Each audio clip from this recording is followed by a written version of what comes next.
Hello everyone, my name is Ryan and welcome back to another episode about art. So today in this episode we are going to be taking a look at shading and basic shading notes. So before we begin, as always, I'd like to mention that I am not a professional. I am pretty good at shading, but I am not a professional in any sort of way. So if you do need actual help or if you are looking for more professional aid, then I recommend you either go to the library, pick up a book, or just talk to a teacher or an actual professional about art.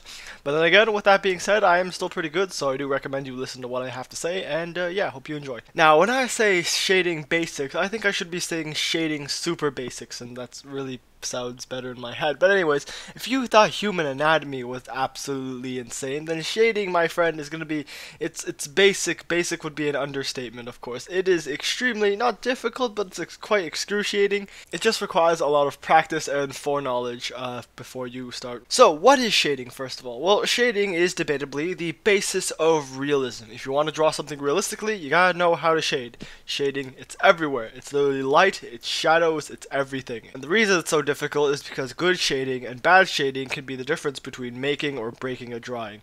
Now, a lot of people shade differently, whether it's their style or whether it's the medium they're using, such as pencil versus paint, which is a really big difference if you know anything about color or grayscale, and depending on their attention to detail. So more often than not, the more attention you pay to your objects or whatever you're drawing, the more attention you pay to them, and the more focus and detail you try to attribute to them, quite often the shading will turn out a lot better and you'll make your thing look a lot more realistic. That seems like a really complicated way to say that, but in other words, the more detail you put in it, the more realistic it will look when you're done with it.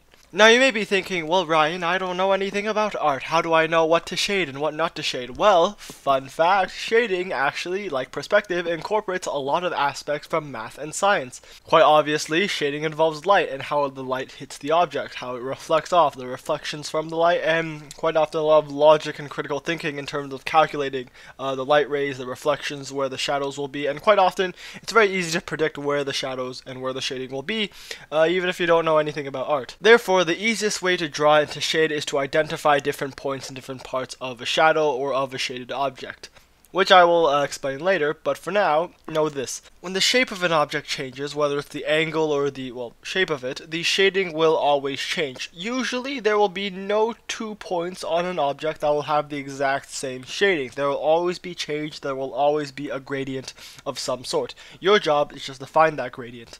Now, it's hard to talk about shading without talking about sketching, because, after all, a good sketch is in fact the base of shading. Yeah, okay. So because we probably don't have enough time in this episode to talk about both topics, we'll save sketching and general contour drawing and stuff for another video. But for now, we'll go through it quite briefly to quickly explain some things. So, when you're sketching something, never, never, ever, ever use extremely dark outlines, or what we like to call line weight. A lot of people, when they're drawing something, they take their pencil, or their pen sometimes, and they just draw as hard as they can, as best as they can, and it's really, really freaking ugly, okay? Just don't ever do that for multiple reasons. First reason is if you're drawing something realistically, nothing in the world, nothing in the universe has a big black outline on the edge of it. If you look at literally anything in the world, nothing has a big black outline, a big solid black outline on it. If you don't believe me, stop looking at this computer or phone or whatever and just look to your left or your right or above you or literally anywhere around you. The only reason you need to use dark outlines is A, if you're going for a sort of style like a comic book or an anime or a cartoon, or B, you want to emphasize line depth. But in most cases, when you draw something, you want to start drawing very lightly and trace your object and then do a more dark outline when you're finished your first sketch. If you're not a 2-year-old, you can control the amount of pressure you put on your pencil. Now, another thing about sketching and drawing contour lines is that it's definitely not the same as shading, which you will realize when you start to shade. The reason you don't want to use big, thick black lines is because they mess up the shading of the object you're trying to shade. We'll talk about this later, but if you're drawing things like highlights or reflections, you don't want a big black outline blocking all the reflections and highlights and stuff. It'll confuse the viewer on whether or not there's actually supposed to be a highlight or if there's actually supposed to be a light area there instead of a big dark area, and it makes more sense if I draw it instead of just showing you my words. So yes, you can use line thickness and line intensity to up the contrast and make your drawing seem a little bit cooler, and if you are doing a certain style, but most of the time just draw lightly, do a light sketch, a light preliminary sketch, I think I pronounced that right. Then afterwards you can do it again, you can trace it over with darker colors. Finally, everyone draws differently, so don't worry if what you're trying to draw or shade doesn't exactly look like the way someone else shaded or drew a thing. As long as you focus on the key features, which I will talk about right after this, your shading or your drawing should be absolutely correct, and you will have your own style to it. An analogy I like to use is to imagine drawing and art in general like cooking.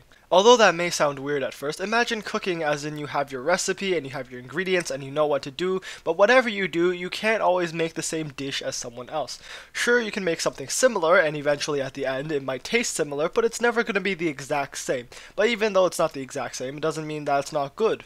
So keep that in mind when you're drawing pretty much anything.